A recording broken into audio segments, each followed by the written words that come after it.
बिस्मिल्लाहिर्रहमानिर्रहीम। मेरा नाम हसन बिलाल चौधरी है और एक न्यू वीडियो के साथ चैनल में खुशामदीद कहता हूँ।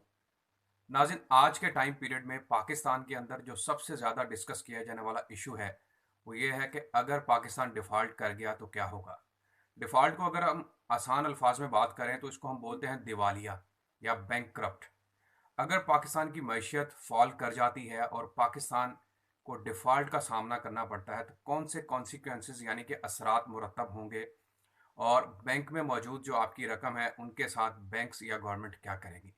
तो ये तमाम तफसीलात मैं आपके साथ शेयर करूंगा, लेकिन उससे पहले मैं आपको समझाना चाहता हूं कि बुनियादी तौर पर डिफ़ॉल्ट होता क्या है, दिवालिया क्या होता है, और जब कोई मुल्क दिवालिया होता है या डिफ़ॉल्ट होता है तो उसकी कौन सी अलामात है जो ज़ाहिर होना शुरू हो जाती हैं। आपने देखा होगा कि न्यूज़ चैनल्स पर बहुत सारी खबरें हैं कि पाकिस्तान के पास जो ज़र मुबादला के ज़ख़ायर हैं वो कम होते जा रहे हैं। पाकिस्तान ने इम्पोर्ट के ऊपर पाबंदी लगा दी है और इसके अलावा जो बॉन्ड्स के ऊपर शरह सूद है वो बहुत ज़्यादा बढ़ा दी है।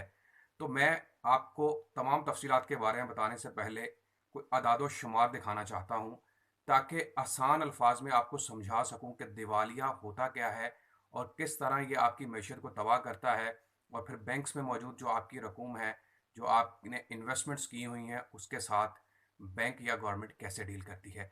सबसे पहले मैं आपको ये बता दूं कि बुनियादी तौर पर जो दिवालिया जब कोई मुल्क होता है और उसकी अलामत क्या है, और ये दिवालियापन जो है वो किस तरह से आता है।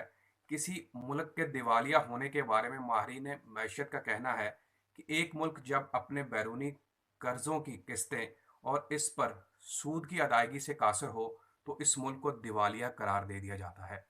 अब आपने रिसेंटली न्यूज़ वगैरह में पढ़ा होगा कि पाकिस्तान को जो है वो मुश्किलात का सामना है, कि पाकिस्तान जो है वो अपने जो कर्ज़े हैं उनकी अदायगी नहीं कर पा रहा, उसके ऊपर जो सूद है मज़ीद यानी कि जो इंटरेस्ट है उसकी भी अदायगी नहीं हो पा रही। तो एक तो ये सिचुएशन है जब कोई मुल्क दिवालिया की तरफ जाता है। फिर दूसरे नंबर पे मैं आपको कुछ अलामात बताना चाहता हूँ कि दिवालिया की कौन कौन सी अलामात हैं और किस तरह जो है वो मुल्क को एक दिवालियापन की तरफ धकेला जाता है ऐसी सूरत हाल में। एक मुल्क के दिवालिया होने से पहले जो अलामात ज़ाहिर होती हैं, इनमें सबसे बड़ी अलामत किसी मुल्क के पास ज़र मुबादला के ज़ख़ायर और इनके मुकाबले में बैरूनी कर्ज़ों की कितनी किस्तें और इन पर सूद की अदायगी कितनी होती है। पाकिस्तान के पास इस वक्त जो करंटली जो हमारे रिज़र्व्स हैं वो बहुत तेज़ी से गिर रहे हैं। अगर आप एक साल का सिर्फ कंपैरिजन कर लें तो आपको वाज़ह तौर पर ये मतलब सारा कुछ नज़र आ जाएगा। पाकिस्तान के इस वक्त जो ज़र मुबादला के ज़ख़ायर हैं वो बहुत कम रह गए हैं और तारीख की कम तरीन सतह पर हैं इस वक्त, जिसका मैं आपको एनालिसिस अभी वीडियो में आगे चल के दिखाता हूँ। जब मुल्क के करंट अकाउंट का खसारा बहुत ज़्यादा बढ़ जाए और ज़र मुबादला के ज़ख़ायर तेज़ी से कम हो और इसके मुकाबले में बैरूनी कर्ज़े की किस्तों और इन पर सूद की अदायगी एक मसला बन जाए, तो ये ज़ाहिर करता है कि मुल्क दिवालिया होने की तरफ बढ़ रहा है। आप खुद फैसला करें कि पाकिस्तान क्या ऐसी सिचुएशन से दो चार है इस वक्त। पाकिस्तान को क्या अपनी बैरूनी कर्ज़ों की अदायगी के लिए मुश्किलात का सामना करना पड़ रहा है? जी हाँ, ये सवाल बिल्कुल ठीक है और इसका जवाब ये है कि पाकिस्तान को कर्ज़ों की अदायगी में मुश्किलात का सामना है। पाकिस्तान दोस्त ममालिक की तरफ देख रहा है, जैसे चाइना, सऊदी अरेबिया, और उनसे दरख्वास्त कर रहा है कि उनकी मदद की जाए, क्योंकि पाकिस्तान के जो ज़र मुबादला के ज़ख़ायर हैं वो बहुत तेज़ी से कम हो चुके हैं और पाकिस्तान के पास इतनी रकम मौजूद नहीं है डॉलर्स में कि वो अपनी कर्ज़ों की अदायगी कर सके। अब एक और चीज़ आपको बता दूँ, जब कोई मुल्क दिवालिया होने के करीब होता है तो इसकी जानिब से बैनुल-अक़वामी मार्केट में कर्ज़े लेने के लिए जारी किए जाने वाले बॉन्ड्स भी शरह सूद पर लिए जाते हैं, ज़्यादा शरह सूद पर। यानी मुल्क को इन बॉन्ड्स में इन्वेस्टमेंट करने वालों को ज़्यादा मुनाफा देना पड़ता है और बैनुल-अक़वामी क्रेडिट रेटिंग एजेंसियों की तरफ से इस मुल्क की रेटिंग कम कर दी जाती है। आपने देखा होगा कि पाकिस्तान की रेटिंग जो है वो बहुत तेज़ी से कम हुई है। पाकिस्तान ऑलमोस्ट 157 रेटिंग पे चला गया है और ये क्यों हो रहा है? क्योंकि पाकिस्तान के ज़र मुबादला के ज़ख़ायर कम है। मुल्क जो है वो दिवालिया होने की तरफ जा रहा है। अल्लाह ना करे ऐसी कोई सिचुएशन पैदा हो, पाकिस्तान डिफ़ॉल्ट हो, लेकिन जो असरात और माहिरीन माशियात जो इसका तज़किया कर रहे हैं वो इस चीज़ की निशानदेही कर रहे हैं कि पाकिस्तान डिफ़ॉल्ट होने की तरफ बढ़ रहा है और पाकिस्तान में इस तरह की सिचुएशन क्रिएट हो सकती है जैसा कि श्रीलंका में पिछले दिनों में क्रिएट हुई है। अब मैं आपको कुछ और चीज़ें भी बताने चाहता हूँ और उसके साथ डिस्कस करना चाहता हूँ ताकि आप मुकम्मल सूरत हाल को समझ सकें, और फिर मैं आपको बताता हूँ कि बैंक में मौजूद जो आपकी रकूम है, जो आपने इन्वेस्टमेंट कर रखी हैं, उसके ऊपर क्या असरात मुरतब होंगे। क्योंकि रिसेंटली जो है वो लोगों ने बैंकिंग इंडस्ट्री से पैसा निकालना शुरू कर दिया है। लोग जो है वो ख़तरे की घंटी या ख़तरे की अलामत को समझ चुके हैं और लोग जो है वो अब सोच रहे हैं कि उनकी रकम बैंक के अंदर महफूज नहीं है। दिवालिया होने के क्या मनफी असरात मुरतब होते हैं?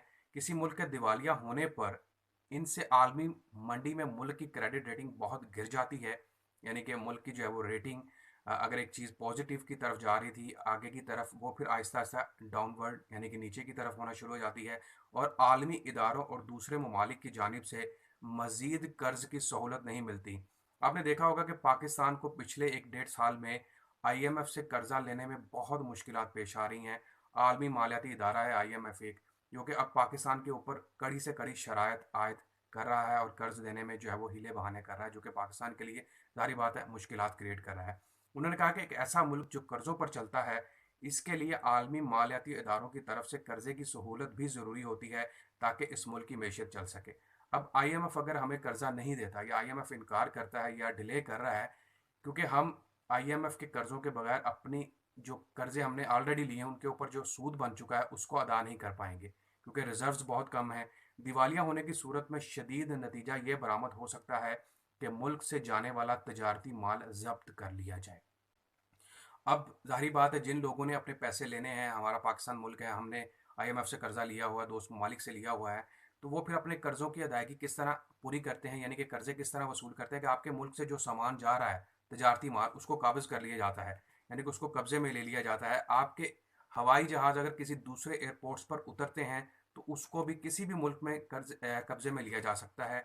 दिवालिया होने की सूरत में करेंसी की कदर रोज़ाना की बुनियाद पर बहुत तेज़ी से गिरना शुरू हो जाती है। ये तो एक आम चीज़ है। तो पाकिस्तान के अंदर डॉलर्स की जो कीमत है वो बहुत बढ़ चुकी है। पिछले साल ऑलमोस्ट ये 150-155 के करीब था, लेकिन इस वक्त डॉलर जो है वो 230-235 की रेंज और ब्लैक मार्केट में, ओपन मार्केट में इतने का नहीं सेल हो रहा, ब्लैक में जो है वो आपको इससे भी ज़्यादा महंगा जो है वो मिल रहा है। ये तमाम निशानदेहियाँ हैं कि पाकिस्तान डिफ़ॉल्ट की तरफ जा रहा है। जैसा कि वेनेज़ुएला में हुआ कि जब ये मुल्क दिवालिया हो तो इसकी करेंसी इस कदर बेदिक्कत हो गई थी कि ये सड़कों पर बिखरी रहती थी और लोग इस पर चला करते थे। वेनेज़ुएला एक मुल्क है जहाँ पर पिछले कुछ सालों में ये सूरत-ए-हाल क्रिएट हुई थी और लोग और करेंसी की वैल्यू इतनी कम हो गई थी कि सड़कों के ऊपर पैसा पड़ा और लोग जो है उसके ऊपर चल रहे थे और उनके लिए बेमायनी जो थे ये पैसे थे। तो ये तो एक सूरत-ए-हाल होगी। अब मैं आपको कुछ और मज़ीद हक़ाइक़ बताता चलूँ ताकि आप तमाम सूरत-ए-हाल को समझ सकें। अब मैं पाकिस्तान के मुकम्मल जो वाजिबुल अदा रकम है जो पाकिस्तान के ज़िम्मे उसके बारे में बताता हूँ, फिर मैं आपको बैंक की तरफ लेके चलता हूँ। पाकिस्तान की मईशत से मुतालिक एक हालिया रिपोर्ट के मुताबिक आइंदा 3 साल में पाकिस्तान के ज़िम्मे 73 अरब अमरीकी डॉलर के गैर मुल्की कर्ज़ों की अदायगियाँ हैं और इस वक्त मुल्क के पास ज़र मुबादला के ज़खायर सिर्फ 6.7 अरब अमरीकी डॉलर हैं। यहाँ से आप अंदाज़ा लगा लें कि हमने इस वक्त 73 अरब डॉलर जो है वो अमरीकी डॉलर 73 अरब अमरीकी डॉलर देना है और हमारे पास सिर्फ 6.7 यानी कि 6.5 अरब डॉलर पड़ा है। उसका 10% भी नहीं पड़ा, तो हम कैसे अदायगियाँ करेंगे? पाकिस्तान के ज़िम्मे जो वाजिब अदा रकम है, कर्ज़ों की अदायगी मुमकिन बनाने के लिए रवां माली साल में पाकिस्तान को 28 अरब डॉलर दरकार हैं। हमें इस वक्त जो 2022 चल रहा है, जो 2023 आएगा, वहाँ पर हमें कर्ज़ों की अदायगी के लिए कम अज़ कम 28 अरब डॉलर दरकार हैं, जबकि माली साल 2024 में यह रकम बढ़कर 32 अरब डॉलर और 2025 में मज़ीद 29 अरब डॉलर दरकार होंगे। अभी हमने सिर्फ कर्ज़ों की अदायगियाँ करनी है और असल रकम तो इसके पीछे पड़ी है, यानी कि 74 अरब हमारा टोटल कर्ज़ा बन चुका है और उसके ऊपर जो 2023 और में हम अदा करने वाले हैं वो 28 अरब, 2024 में 32 अरब और 2025 में ये बढ़कर 29 अरब तक चला जाएगा। और ये पाकिस्तान ने किस तरह अदा करना है, मईशत जो है वो मईशतदान यानी कि इकोनॉमिस्ट जो है वो बिल्कुल कासिर है ये चीज़ समझने कि पाकिस्तान किस तरह अपने आप को मैनेज करेगा। आपको मैं एक रिपोर्ट दिखाता हूँ जिसमें मैं आपको क्लियरली दिखा सकता हूँ कि पाकिस्तान के ज़र मुबादला के ज़खायर किस तरह तेज़ी से कम हुए हैं।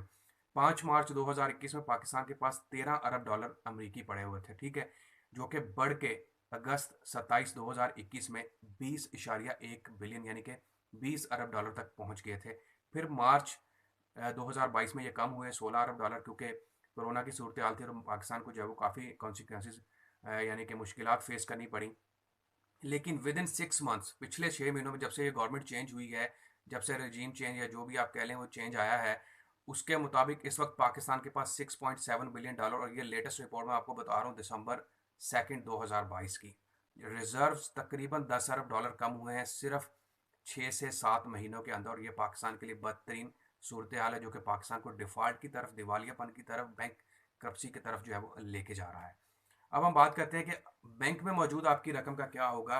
जो बैंक में आपने इन्वेस्टमेंट्स की हैं उसका क्या होगा आपके साथ अगर मुल्क दिवालिया होता है। चेक करें कि आपके बैंक अकाउंट का क्या होता है। एक बार दिवालियापन का ऑर्डर जारी हो जाने के बाद आपके पास मौजूद किसी भी बैंक के अकाउंट्स को फौरी तौर पर मंजमद कर दिया जाता है। ये याद रखिएगा कि अगर अनाउंसमेंट हो जाती है इंटरनेशनल लेवल पर कि पाकिस्तान जो है वो दिवालिया हो गया खुदा ना खास्ता, तो फिर बैंक के अंदर जो भी आपके अकाउंट्स हैं वो मुंजमद हो जाएंगे, फ्रीज हो जाएंगे। इसका मतलब है कि बैंक आपके अकाउंट में या बाहर जाने वाली अदायगियों को रोक सकता है। आपको अपने डेबिट कार्ड्स, क्रेडिट कार्ड्स और चेक बुक का इस्तेमाल फौरी तौर पर इस सूरत हाल में बंद कर देना चाहिए।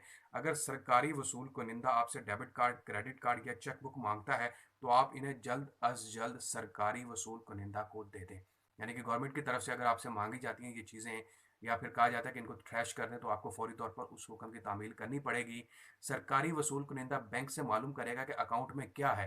फिर उनकी तरफ से पूछा जाएगा कि आया कि इस शख्स के बैंक के अकाउंट में क्या मौजूद है, इस वक्त कितनी रकम है। अगर वो फैसला करते हैं कि आपको ज़रूरी अखराजात के लिए अकाउंट में रकम की ज़रूरत है, वो बैंक से कहेंगे कि आपको जारी कर दे। फिर वो आपकी हिस्ट्री चेक करेंगे कि आप जो है वो अपने बैंक अकाउंट के जो पैसे हैं वो उसको किस तरह से इस्तेमाल कर रहे थे।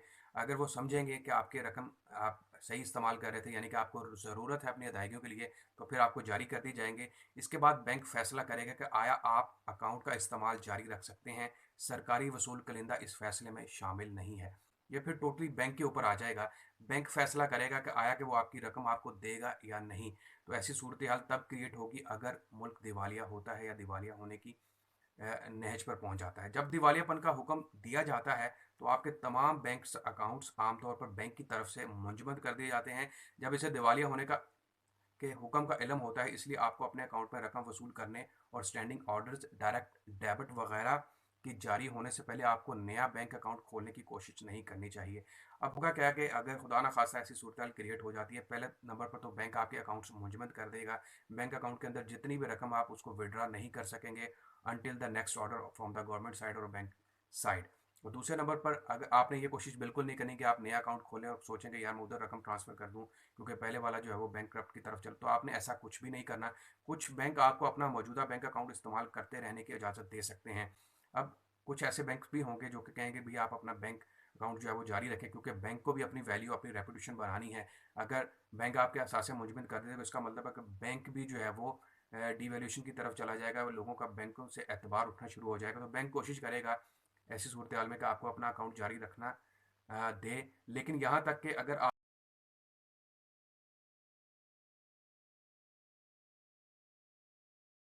चीज़ याद रखिएगा, जब दिवालियापन का यानी कि डिफ़ॉल्ट होने का खदशा पैदा हो जाता है और ऐलान कर दिया जाता है, तो बैंक सबसे पहले आपके बैंक अकाउंट्स को मुंजमद करता है। आपकी सेविंग्स जितनी भी बैंक के अंदर पड़ी होंगी वो सारी मुंजमद हो जाएंगी, फ्रीज हो जाएंगी, और बैंक जो है वो अनटिल द नेक्स्ट ऑर्डर उसको जारी नहीं करेगा।